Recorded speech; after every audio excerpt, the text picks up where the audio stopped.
Kraken Up, the Carpies podcast, where we talk everything Carpies. Here's your host, Derreck Carpeletti. What's going on, everybody? My name is Derreck Carpeletti. I am the co-owner of Carpies Print Co. This is episode 1, and we have a guest. Today we're going to be talking to Dale of Colors by Crappie. Dale's going to talk to us about the Ohio State Carpet Oval Championships down at Black Swamp Raceway, presented by Carpies. We're going to talk to him about what to expect at the event, why Black Swamp is going oval, and his custom paint jobs, and of course we'll get into a little taco and margarita talk along the way. So Dale, welcome to the show. Hey, thanks for having me on. Pleasure to be here. Yeah, I was just on Facebook looking at some of the new bodies you were painting. Some of those things are just unreal, like the texture in that Canadian flag. I mean, I almost can't even print it that well with the vinyl printer. lot of shading practice, a lot of trial and error. Yeah. So what got you into to RC racing in general? You know, just as a kid, seeing them run around, and picked up my first hobby grade RC car was to me a Hornet, and then from there kind of moved on to an RC10T and escalated from there. Yeah. So when did you get into it in general, and when did you get into it in a racing aspect? Got into it in general. I was probably in the 5th grade, so however old you are there, and then got my first race was kind of when I was 16, 17. And only raced one time off-road with the RC10T, and then, had to go to work. So did that, got married, and decided I needed a hobby. So about in 1999, I got an RC 10 TC3 whenever it first came out, and the rest is kind of history. Wow, we lived 2 different lives. When I was in the 5th grade, I actually got married, had to work, and I was also 25 years old. Well, that's about right. Awesome. So I guess at least what I known you for, and I'm assuming a lot of others, is your body painting, the custom paint jobs, the airbrush jobs. Did you get into that around the same time you got into the hobby, or was that something you got into a little later on? I got into that when I started getting serious into the hobby in 99. Had a good friend of mine. I asked him, I said, hey, where are you getting your bodies painted? 'Cause I'd like to get some done. He's like, you know what? You'd be better off picking an airbrush up, getting some paint, practice it, and doing it for yourself. Mm-hmm. So that's what I did. So I kind of did a solo mission, and did it for probably 10, 11 years, and then got out of the hobby. And then just recently got back into the hobby a couple years ago. So picked the airbrush up, and here we are going back at it again. So when you go about painting a body, does the customer give you a lot of information of what they're looking to have done, and then you kind of go along their guidelines, or is it something where, this is my style curve, this is what I want to paint, you chose me because of the style I do? What's your direction when you go into painting a body for a customer? And 90% of the people will come to you with, hey, this is my paint scheme. This is what I want. All right. I'm cool with that. If you want me to replicate something, I'll do it to the best of my ability, but I'm not going to do it 100% how it was, just due to the simple fact that, you got to put your own special touches into it. Right. And the other 10%, it's, hey, I like these colors. I like what you did here.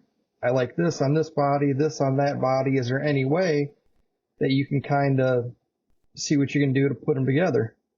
So that's like the other 10%, and that's actually one that I'm working on that'll be finished up tonight. Nice. Going up to Ryan Comden from Team Zombie North America, and he's actually going to take that over to the TITC race over in Thailand in a couple weeks. Oh, wow. Yeah, that's awesome. Yeah, the pictures you've been sending me and the stuff I've seen online, there's an incredible amount of detail in it. Obviously, much more of a skill set than the average guy who's painting his own RC bodies. How many hours go into painting something like similar to the one you're working on tonight? If you were to sit down and just do one single body, from the time that you cut it to the time you're done, when you're starting out, if it takes you 10 hours, it takes you 10 hours. Mm-hmm. You know, it's not gonna, you know, it's not gonna, you're not gonna knock it out of the park right away because you're still learning. Right. The more you progress, you know, the more tricks you learn and the quicker you are at it. I can probably sit down and knock one out in 5 hours or so. Oh, wow. With checker flags and headlights, taillights, grills all painted in. Wow. Yeah, you're definitely a master of your craft, and I'm assuming you're probably a millionaire by now. I wish if I have to work every day. Yeah. So a little bit more on the bodies. Who are some of like the notable drivers you painted for over the years? Anybody would know? Brian Ziegler. Okay. Yep. No. Oh yeah. John Orr. Mike Swager. Okay. Brian Kentwald. Mm-hmm. John Cyril. Mike Okay. Blackstock. Ray Baker. So don't have any kind of credibility then. Yeah, a couple well-known guys. Yeah. Yeah. Hey, I was talking to you before about it. I mean, Brian Ziegler's cars that you had done, probably like the mid 2000s with that marble effect that kind of faded to the back. Those things were sick back in 2005. So, and they're still sick to this day. I appreciate it. Yeah. The only thing I got to that's a picture, so. I think it's an old proto format, and it's from the Birds, and I believe Sean Cochran was actually holding one of the cars. I think Sean borrowed one of Brian's bodies to race for one of the races there. Mm-hmm. Wow, that's cool. Yeah. So the other big thing we got going on is the guys at Black Swamp are going to be putting on an oval race, and you're heading that operation. What can everybody expect? Well, everybody can expect to have a good time. I mean, the Black Swamp guys right now, they do run a weekly oval race. We're trying to promote the track a little bit more, a little bit better, I guess, and try and, you know, put a big race out there for everybody to come and see the track, see how we run things, and with hopes to get one of these series races in there, you know, to kind of grow our oval scene. I mean, like myself, I'm not an oval guy yet. Next season I will have a car. You know, I primarily do on-road, but tell you what, you know, dealing with all this stuff for the Ohio State Oval Championship, it's kind of getting me geeked up to go that route. Yeah. Yeah, I know we're excited for it. You know, I think it's going to be a fun race. We race a lot out in Ohio over the years at Austintown and in Norcar. And anytime we go out to Ohio, we always have a great time. So the track in general, what can everybody expect? I'm assuming there's a hobby shop. I know the track's been around for a while, right? The track's been around for a while. The club's been around since 1968. Wow. So it was part of the 1/8 scale racers. Mm-hmm. And it kind of blossomed to 1/8 scale racers, Black Swamp RC. We don't have a hobby shop on hand. Like it's just a club ran track, an old school club ran track. So no on-site hobby store. We do offer a few things there that we carry, you know, tire dope, USGT motors, tires, very, very little. Okay. So you guys carry at least the essentials, anything, if someone forgot something like simple like tire dope or, like you said, towels, tire towels, that kind of thing. Absolutely. Awesome. Cool. So I've never been there. And I'm obviously a lot of the old guys coming haven't been there. Um, what, what's surrounding the building as far as, parking, hotels, food, those kinds of things? Well, we're located in an older shopping mall, Mhm. so there's probably maybe 4 stores in the whole place. Yeah. So expect to see ample parking. Um, there's a Burger King right outside, right directly across from the track. Down the street, you've got all of your fast foods that you can think of. The track's actually located in Bowling Green, Ohio, which is a small college town for Bowling Green State University.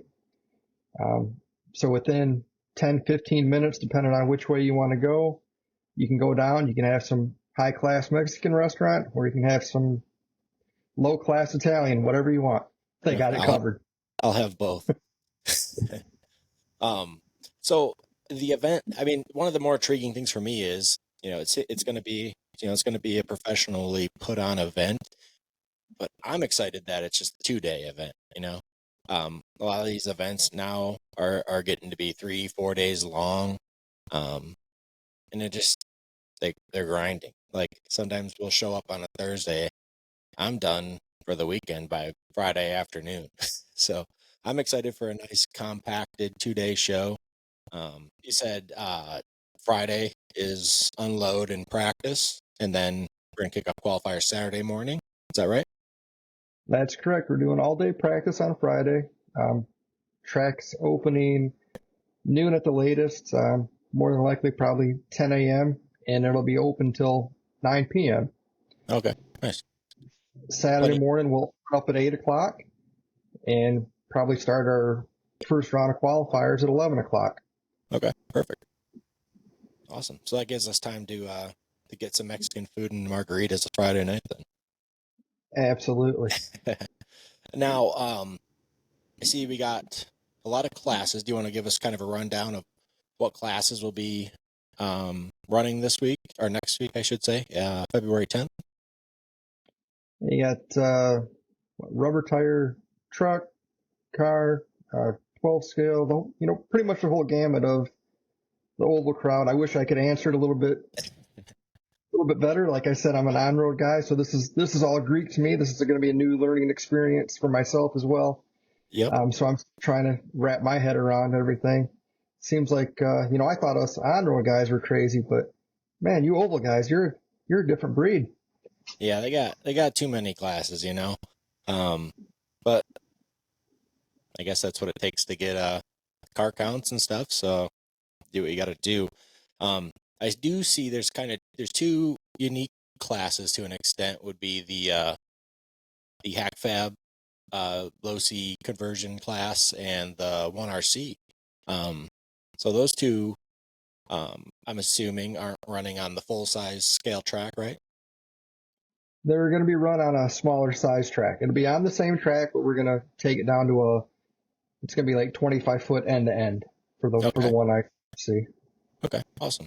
And then the 1RC, that is just like the box stock rule package as far as motor, battery kind of deal.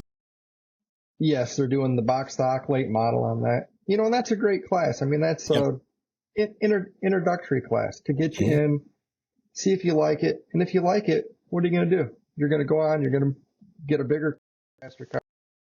Right. Yeah. I know our local track, probably about 20, 30 minutes from me, they run 1RCs every Friday, and they get 20, 30 of them weekly, and they're a ton of fun. I have one. We run them. We go up there once a month, once every couple months, and run them, and they're a blast, especially on the nice little tight track like that. You get 8 or 9 of them running. It's a good time.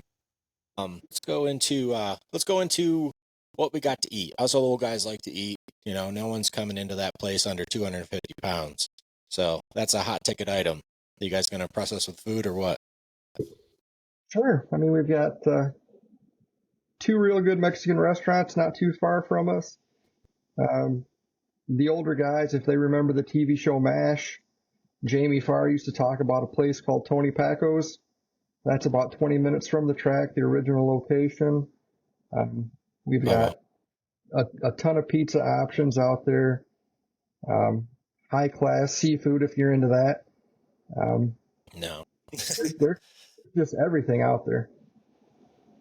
You know, it's kind of nice being in I'm going to call it a bigger small town. Cause the track's located in Bowling Green, which is kind of a suburb of Toledo. So Toledo's 10, 15 minutes from Bowling Green, and that's kind of where you got a little bit more of your choices to go eat, which is real nice. Awesome. Well, you have me hooked on that. Is there anything else you want to cover or let anybody know? I know that the guys at Carpies, we got the awards printed up. We got a nice Victory Lane banner made up. So we should be looking good in those regards. So we got TQ and first through third for every class. He said we got the podium banner made up for pictures afterwards. Is there anything else that you think anybody needs to know? Just come with a good attitude and have fun. Yeah, and that's all we need. Perfect. All right, Dale. Well, I want to thank you for your time. I look forward to checking out the track next week, February 10th, Black Swamp Raceway. First big oval race that they're going to be putting on. So look forward to seeing everybody there. I know it's coming right after Snowbirds, but hopefully we'll still get some of those guys as well as the Norcar crew and some of the Hooters crew. So look forward to it, and I'll see you next week, next Friday. All right, can't wait. Yeah, I appreciate it. Have a good night, brother. All right, thanks. You too. Yep, bye. Bye.